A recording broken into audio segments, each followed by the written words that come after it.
Nos abençoa, Senhor, nessa noite, na Tua Palavra. Nos abençoa, Senhor, no compartilhar da Tua Palavra. Eu te peço, seja o nosso mestre mais uma vez, em nome de Jesus. Amém. Abra sua Bíblia no Salmo 33. Eu vou ser breve, eu acho, por uma razão que eu acho que você já está com quase overdose, né, de culto e quase entrando já, né, em um processo assim de convulsionar, né, de tanta mensagem, palavra, o que é legal, né, cara? Mas, obviamente, nem todos participaram da conferência e esse é um tema que eu entendo e preciso compartilhar e normalmente compartilho, normalmente não, né, desde que nós temos CTF, essa é a segunda eleição presidencial que a gente tem, então é a segunda vez que eu vou compartilhar sobre esse tema. Mas eu entendo da responsabilidade como pastor de nós tocarmos nesse tema, e eu espero que eu possa contribuir na sua vida nessa noite a partir de uma perspectiva bíblica, que eu entendo biblicamente de alguns conceitos. Salmo 33, o verso 12 diz assim, que acredito eu todos conheçamos: bem-aventurado é a nação cujo Deus é o Senhor e o povo que Ele escolheu para a sua herança. Ou feliz é a nação cujo Deus é o Senhor. Amém. Falar de política às vezes na igreja ainda é um tabu e ele foi por muito tempo, e eu falei no Fazedores isso, por muito tempo a política na igreja ela foi vista como do diabo e todas as vezes que nós abrimos mão de estar em determinado lugar, alguém vai tomar conta daquele lugar, e quando nós delegamos a política ao diabo, ele tomou conta. Quando nós delegamos outras áreas da sociedade, o diabo foi lá e tomou conta. Quando nós nos enclausuramos dentro da igreja e entendíamos que nós éramos talvez angelicais, né, que vivêssemos dentro de uma redoma de vidro esperando a volta de Cristo, a sociedade foi acontecendo e as coisas foram sendo estabelecidas e nós acabamos perdendo espaço. Então, falar de política, ela acaba sendo algo importante e necessário. Acho que púlpito não é palanque, acho que esse lugar aqui não é para se divulgar candidato, acho que esse lugar aqui, e é algo que quando nós sentamos pensando CTF, nós lá atrás já pensamos de não usar esse microfone e esse púlpito para ser palanque político. Eu acho que se um dia algum político vier pregar, ele virá não como político, mas sim como um pastor, ou como um ministro do evangelho, se porventura ele o for, mas nunca como um político. Acho que não é esse o papel nosso desse lugar. Por outro lado, é papel meu como pastor, contribuir na sua vida como numa perspectiva bíblica de ser um cidadão, afinal continuamos sendo, e nós vemos na Bíblia esse transcorrer de cidadania, aonde Paulo exerce a sua cidadania, aonde Jesus exerce a sua cidadania, quando ele pede para ir lá pescar o peixe, tira o peixe, a moeda para pagar o imposto, é cidadão. E ele estava ensinando os seus discípulos a viver cidadania e saber dialogar com toda essa, né, saber fazer toda essa relação. Paulo escreve e diz, se você não quiser temer a autoridade, obedeça a ela. Faça tudo certo, que é autoridade, você não vai ter medo da autoridade, é cidadania. Ele estava nos ensinando a sermos cidadãos, e nós precisamos aprender isso. Talvez você vai dizer assim, cara, mas eu não gosto de política. Eu acho que nem você sabe que você gosta, porque todas as vezes que você diz assim, cara, mas está cara essa passagem de ônibus, você está fazendo política. Quando você diz assim, puxa, mas devia os hospitais estarem melhor, você está fazendo política. O que você não gosta é de politicagem, eu também não. O que a gente não gosta é aquela nojeira que nós vemos de joga aqui, puxa lá, faz, isso chega a embrulhar o estômago. Quando a gente tem que fazer jogada aqui, né, ajeita para lá, para poder, essa politicagem ela é nojenta e isso é ruim. Mas fazer política, ele é bom, ele é saudável e mais, ele é importante para nós. Quando nós sentamos e discutimos, cara, isso pode ser diferente, isso pode ser melhor, nós estamos fazendo política. Nós estamos pensando no todo, e isso precisamos pensar. Nós não podemos sair fora, nós não podemos tirar a nossa compreensão disso. E aí quando lemos esse texto, feliz a nação cujo Deus é o Senhor, estamos prestes aí a poucos dias de uma eleição presidencial, não só presidencial, mas também de presidente. A gente fica pensando, será que a resposta para o Brasil é termos um presidente cristão? Será que nós precisamos ter alguém lá que seja crente, cheio do Espírito Santo? Não é isso que o texto está dizendo. Não, a resposta para o Brasil não é nós termos um presidente cristão. Obviamente que melhor, se ele puder ter princípio, eu já chego nesse ponto. Mas o que o texto de fato está dizendo não é de nós termos um presidente cristão, e sim da nação realmente reconhecer ao Senhor como seu Senhor. A nação será feliz não se nós tivermos alguém lá em cima que seja cheio do Espírito Santo. A nação será feliz quando, como nação, nós reconhecermos ao senhorio de Jesus Cristo. Quando nação, nós reconhecermos a Deus como Deus, e aí diz, feliz a nação cujo Deus é o Senhor. Tá, Anderson, então tu não vota em crente? Não, não estou dizendo isso. Tá, mas então não é para votar em cristão? Não, também não estou dizendo isso. O que eu estou dizendo é que a resposta não é nós colocarmos um monte de gente, não é botar pastor lá. Pastor pastoreia a igreja, pastor cuida de ovelha. Esse cara está ali cuidando de gente, ele está ali amando pessoas. Quem tem que estar lá em cima são executivos, quem tem que estar lá em cima é quem sabe administrar, quem tem que estar lá em cima é alguém que entenda desse negócio de gestão, ou que entenda de legislar, ele tem que entender do papel que ele vai cumprir lá. Tá, mas então qual que é a nossa ideia de influenciar essa geração? Bom, o ideal é que nós tenhamos pessoas de princípios, o ideal é que nós tenhamos pessoas que tenham princípios e tenham esses princípios claros e que possam lutar por eles. E por isso a importância de nós sabermos quais são eles. Eu, meu irmão, eu defendo a laicidade do Estado, eu defendo o Estado laico, eu defendo sim que o Estado precisa ser laico. O que eu quero dizer com isso é, nós não somos, por exemplo, como o Brasil, uma nação que é conduzida a partir da religião, como alguns países muçulmanos são, onde todas as decisões elas são a partir da religião. Não é isso no Brasil e não quero, acho que não seria saudável para nós fazermos isso. Eu defendo a laicidade do Estado, um Estado laico, onde ele toma decisões, as suas leis elas são independentes da religião. Por outro lado, escute, essa laicidade do Estado, ela, de um certo ponto, ela é questionável. E por que eu digo isso? Porque por mais que ela não seja a lei, ela não deva ser, ao meu ver, regida a partir da religião, mas ela está baseada em algum princípio. Toda lei ela é feita em princípio. Por exemplo, não nos é permitido pela lei sair roubando. Quem disse isso? Aonde está escrito isso? Não, a lei determinou isso. Bom, mas está baseado em algum princípio. Que princípio é esse? Ah, eu não posso pegar a arma e sair atirando em todo mundo. Eu vou agora, o cara virou a cara para mim, não gostei, vou dar um tiro na cara. Não, não posso. E por que eu não posso? Porque existe uma lei. Mas essa lei baseou em quê? Quem é que baliza essa lei? Aonde estão os fundamentos e os princípios que balizam a lei para hoje, num Estado laico, nós vivermos? Porque, de novo, essa laicidade do Estado, lá no fundo, ela tem como pano de fundo alguns princípios. Ela sempre vai ter. Alguém que vai olhar e vai dizer assim, cara, isso aqui é bom, isso aqui é ruim, isso aqui eu quero, isso ali eu não quero. Quem determina isso? E esse cara que determina, ele se baseia no quê? Mesmo que o Estado seja laico, ele vai se basear em alguma coisa. E hoje a nossa Constituição, assim como a Constituição americana e N outras constituições, elas estão baseadas a partir de uma perspectiva cristã. Elas estão baseadas a partir de princípios cristãos. E cá entre nós enquanto cristãos, acreditamos que esses são os princípios a serem vividos. Afinal, nós acreditamos que esse é o manual do Criador. Mesmo que nós não venhamos a fazer um Estado religioso, mas nós precisamos de um Estado que tenha princípios que acreditam nas coisas que nós acreditamos. Você está me entendendo? Tem princípios, precisam ter princípios. Então, quando eu digo assim, cara, não me interessa, eu não quero saber de nada, que se exploda. Não, não pode, porque alguém vai estar lá e ele vai tomar decisões, e ele vai assumir posições, e essas posições talvez vão ser contrárias àquilo que a gente acredita, e de repente nós perdemos quem nós somos, e não podemos mais ser quem somos, porque alguém pensou diferente, e nós hoje estamos vivendo isso, essa dicotomia.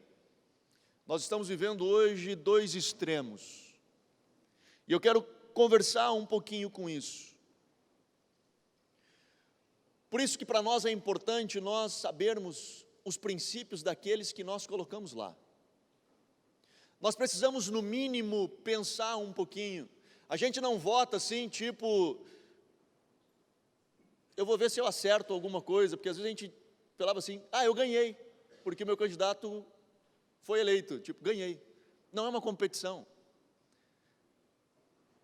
Nós precisamos pensar e ver quem são os caras que vamos colocar, que princípios que ele carrega.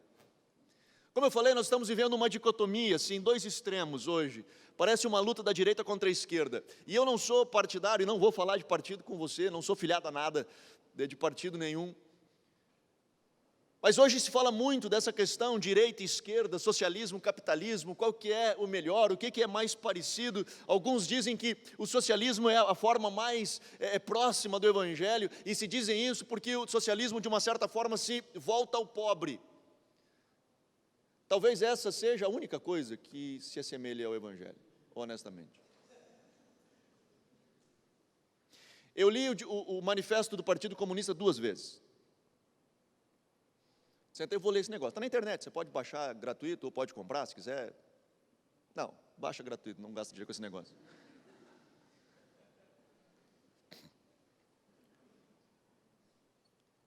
E, de fato, a briga de Marx, quanto toda aquela opressão, opressor, oprimido, toda aquela luta que vem lá de trás, ela é própria, ela tem o seu fundamento, ela não é de todo ruim, e de repente ele está inserido ali no meio dos burgueses, logo pós-revolução industrial, né, oprimindo os empregados. Ele diz, cara, está mal, isso aqui está ruim, e acho que era ruim mesmo, acho que estava ruim. Mas a solução que ele traz, ou aquilo que ele acredita como solução para esse problema, é terrível. Porque ele começa a tirar tudo aquilo que é de fato opressor na mente dele.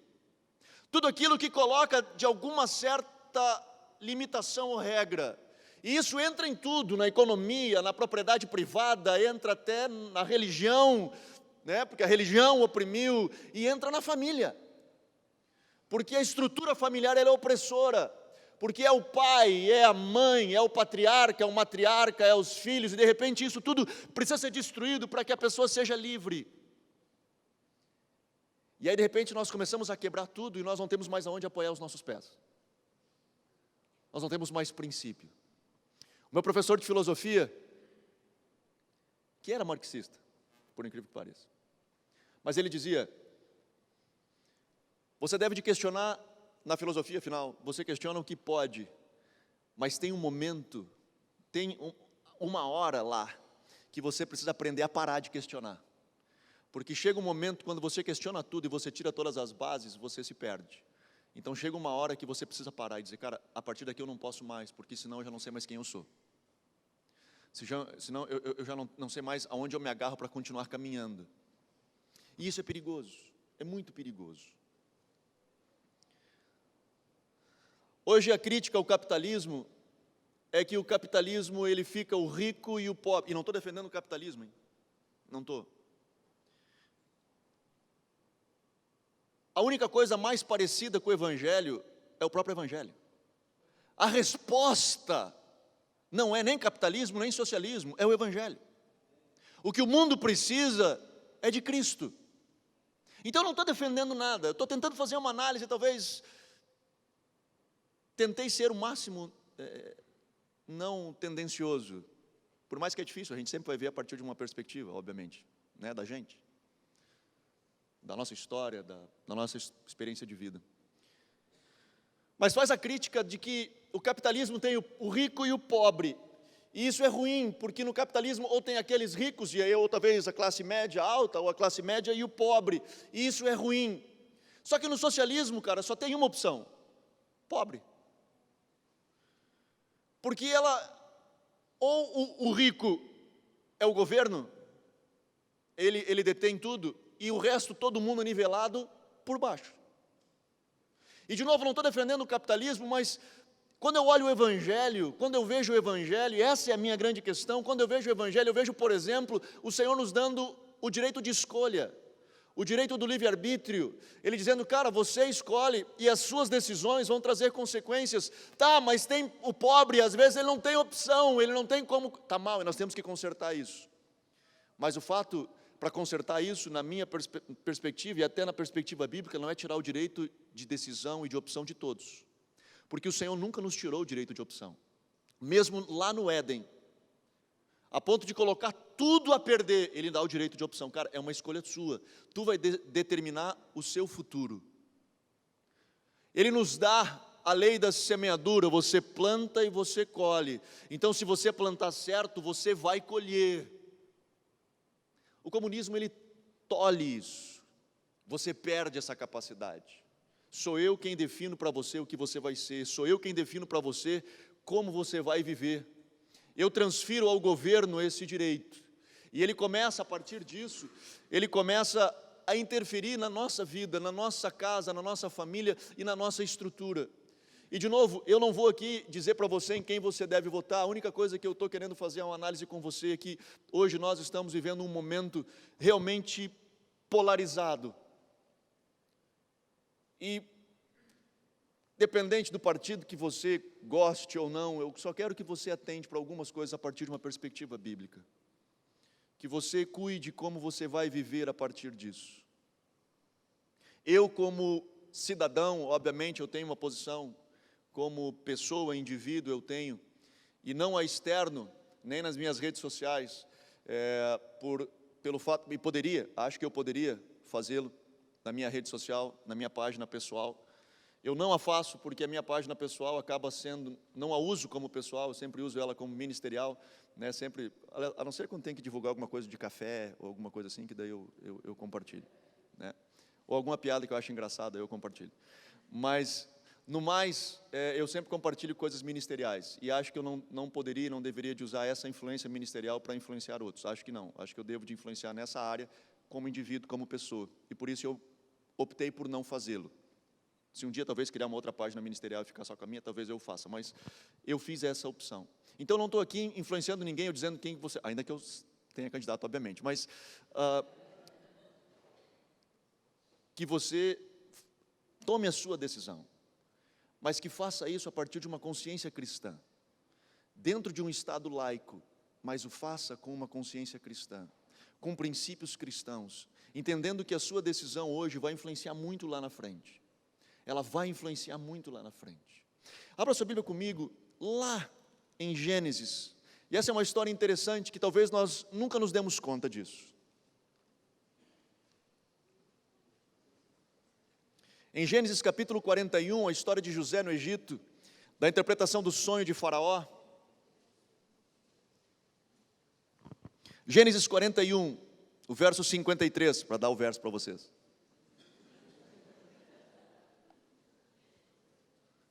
Quem estava na conferência entendeu a piada.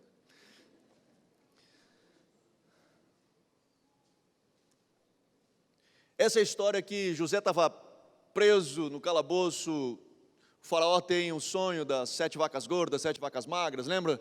As espigas e tal, e ele volta e interpreta o sonho, 7 anos de abundância, 7 anos de escassez e tal. Olha o que acontece a partir do verso 53. Acabaram-se então os 7 anos de fartura que houve na terra do Egito, e começaram os 7 anos de fome, como José tinha dito. Havia fome em todas as terras, mas em todas as terras do Egito havia pão. Quando toda a terra do Egito começou a ter fome, clamou o povo a Faraó por pão. Então disse Faraó a todos os egípcios: ide a José, e o que ele vos disser fazei. Verso 56, preste atenção. Havendo fome em toda a terra, abriu José os celeiros e vendia aos egípcios, pois a fome prevaleceu na terra do Egito. E todas as terras vinham ao Egito para comprar de José, porque a fome prevaleceu em todo o mundo. José, ele ouve claro de Deus. José, ele tem uma compreensão clara, um discernimento da parte do Senhor gerado pelo Espírito Santo. E ele entrega a mensagem a Faraó dizendo assim: olha, você precisa economizar, você precisa guardar por 7 anos, porque virão 7 anos de dificuldade. Para você sobreviver aos próximos 7 anos, você precisa guardar. E aí ele diz, puxa vida, quem eu vou encontrar tão sábio para fazer isso? E ele diz, bom, encontre um homem, esse cara vai administrar todo esse negócio. E ele diz, bom, então é tu, né? Já que tu é o pai da criança, abraça. E ele então fica de gerente desse negócio. E por 7 anos ele vai em todas as cidades, escute isso, todas as cidades, e ele vai guardando comida no Egito. E quando encerram-se os 7 anos, é o verso que eu acabei de ler, dá fome na terra. E quando dá fome na terra, em toda a terra, o Egito tinha comida. E o verso 56 diz que o próprio povo do Egito teve fome. E quando o povo do Egito teve fome, ele foi até Faraó, e Faraó disse, vai até José e compra comida de José. Então o povo, a nação do Egito, ia até José para comprar comida. O povo ao redor, o povo de Israel, que acabou indo para o Egito depois, se tornou o povo de Israel no Egito, também foi, que é a história de José, que encontram os seus irmãos. O início de José, cara, o ouvir foi muito bom. Confesso para você que a estratégia administrativa dele, não. E por que eu digo isso? Porque ali, de alguma forma, cara, nasce esse empoderamento do Estado. Quando eu coloco ao Estado o poder de gerenciamento de tudo. Ao meu ver, a estratégia de José era o seguinte, estou no Egito, estou representando essa nação, chama a nação e diz assim, galera, presta atenção, o bicho vai pegar, guarda o que você puder em casa, o jeito que puder, porque depois de 7 anos vai ficar feio. Ele teria enriquecido uma nação inteira. Ao invés disso, ele pega tudo isso e coloca na mão de Faraó e ele enriquece um imperador. Ele enriquece um governo. E o próprio povo daquela nação fica escravizado, passa fome e tem que comprar do governo. Empodera o governo. A história se repete por todos os anos. Todas as vezes que se tirou o poder do indivíduo e passou ao governo, e essa é a ideia do socialismo, tu faz o empoderamento de alguns e a escravização de outros. Eu polarizo uma massa que pode, e por isso esses ditadores, esses de sistemas socialistas, eles buscam se perpetuar no governo. Você pode ver que todos eles eram grandes imperadores, grandes líderes, e que ficavam por anos no governo. Já parecia uma múmia quase, empalhada. Por anos. Por quê? Porque se eu saio dali, cara, eu vou lá para baixo. Então eu tenho que fazer de tudo para permanecer, e depois que eu saio, alguém dos meus fica. Nós vemos isso em Cuba, nós vemos isso na Venezuela, nós vemos isso na China, nós vemos isso, cara, N exemplos de czares e histórias ao longo de tudo. Quando eu tiro o poder do indivíduo, dele poder fazer as suas escolhas, e eu passo ao Estado, eu delego a ele esse lugar de escravidão. A história nos conta disso. Eu não preciso ir muito longe. Os mais, não velhos, mas a galera da minha idade para cima, vai lembrar da queda dos muros em Berlim.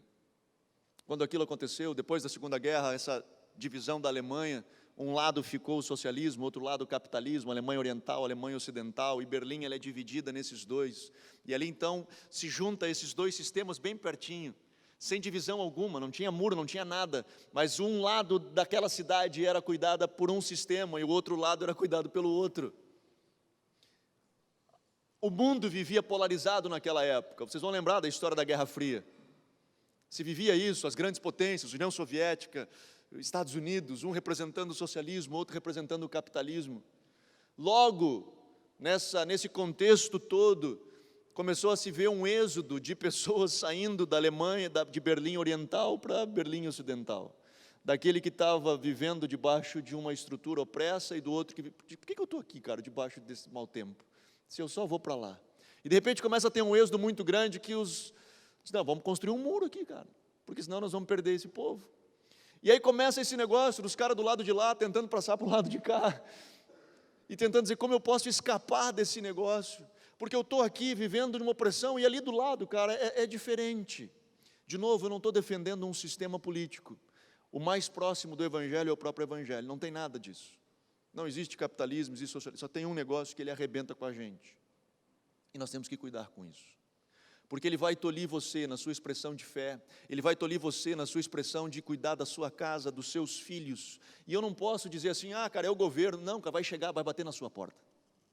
E não adianta depois a gente dobrar o nosso joelho e dizer assim, Pai, abençoa a minha família, se eu botei o cara lá que vai arrebentar com a minha família, foi eu quem coloquei o cara lá. Então o processo de cidadania, ele é extremamente importante. Não é qualquer coisa, não é só apertar uns numerozinhos. A partir da minha consciência, daquilo que eu acredito, a partir da minha fé, mesmo que vivemos em um estado laico, mas a minha fé, aquilo que eu acredito, aquilo que eu entendo ser importante, os valores que eu prezo, eu preciso de pessoas lá que acreditem da mesma forma. E que prezem pelos mesmos valores que eu prezo.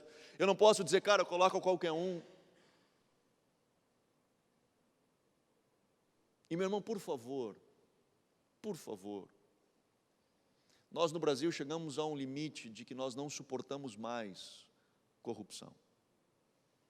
Então não venda o seu voto por uma posição, não venda o seu voto por um benefício, não venda o seu voto, ou o voto de alguns, ou uma centena de votos para algo que você pode ser beneficiado com isso, porque você está perpetuando algo na nação que é nojento, que é podre, e você está fazendo parte disso.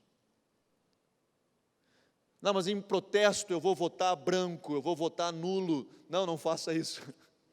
Por favor, não o faça. Porque você fazendo isso, você está empoderando aqueles que lá estão. Porque se você sair fora, alguém vai estar lá, e ele vai entrar lá. Então a sua arma para mudar a nossa nação é o seu dedinho naquele dia lá, e digitar a partir da sua consciência cristã, e digitar a partir daquilo que você acredita, enquanto crente, enquanto cristão de princípios, independente em quem você vai votar, e me escute, deputado estadual e deputado federal também é importante. A gente fica assim, é presidente, a gente até esquece, cara, quem que eu vou votar nesse negócio mesmo? De deputado estadual, deputado federal, sei lá, bota qualquer um. Eu recebi de um pastor uma indicação pelo WhatsApp, e aí eu fui olhar e eu disse, mano, deixa eu te explicar, esse candidato aqui é de São Paulo, eu não posso votar nele. E um pastor aqui da cidade, não era um de São Paulo que me mandou, foi um cara daqui da cidade. Eu digo, mano, presta atenção, você não vai conseguir votar nele. Pode até gostar dele, mas não vai poder votar nele.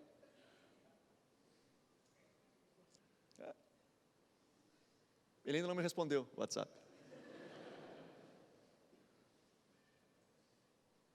Você precisa ver o que ele acredita, porque esse cara vai fazer a lei. É esse cara que vai sentar e vai fazer a lei. Então você tem que sentar com ele e ver o que ele acredita.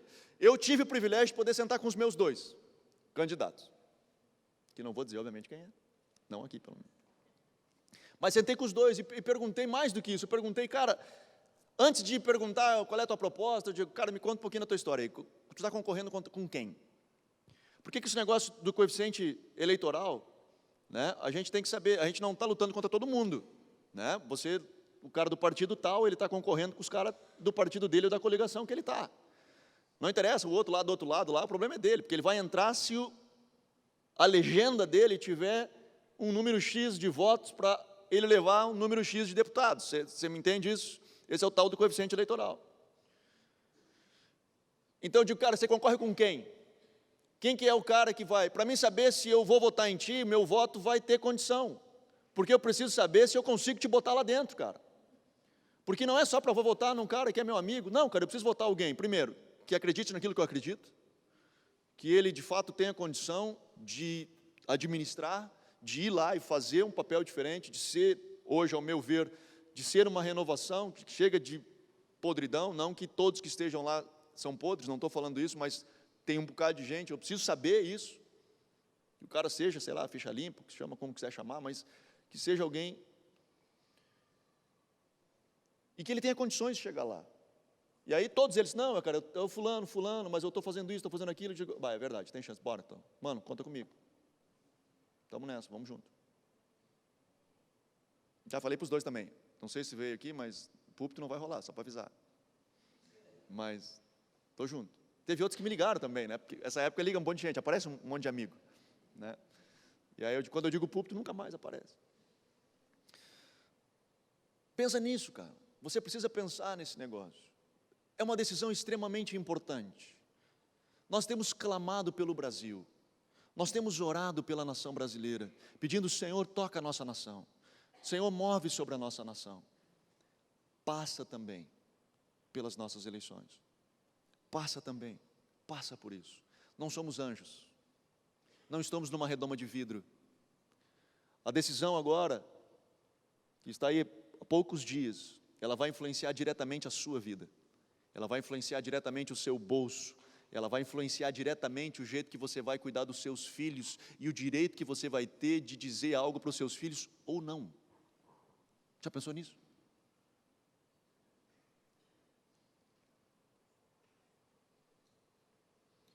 E hoje nesse conceito, e no mundo inteiro está assim, estava conversando com o Nick sobre política, né? Nós, óbvio, e ele falando um pouquinho dos Estados Unidos, cara, nós estamos vivendo lá também essa coisa.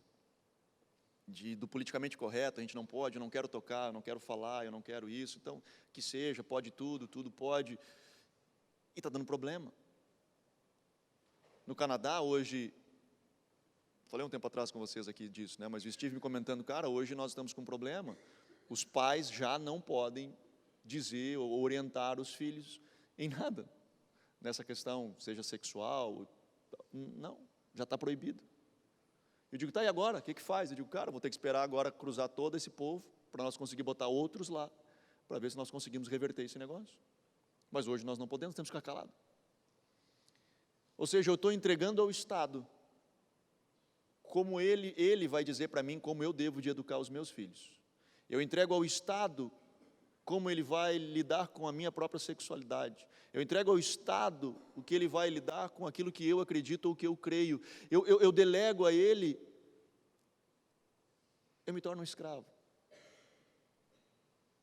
Então eu preciso estar atento.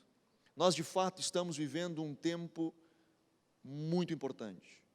Nós estamos vivendo um tempo único nesse momento. Palavras proféticas têm vindo de que o Brasil tem vindo, que o Senhor tem vindo ao Brasil para limpar, para purificar o Brasil, para purificar a economia do Brasil, para purificar a política do Brasil. Nós vemos o Senhor falando por diferentes profetas em diferentes lugares. Agora nós temos uma responsabilidade, a igreja tem a responsabilidade de corresponder com isso. É nossa responsabilidade. Então eu não posso me omitir, eu não posso dizer, cara, Deus, não quero.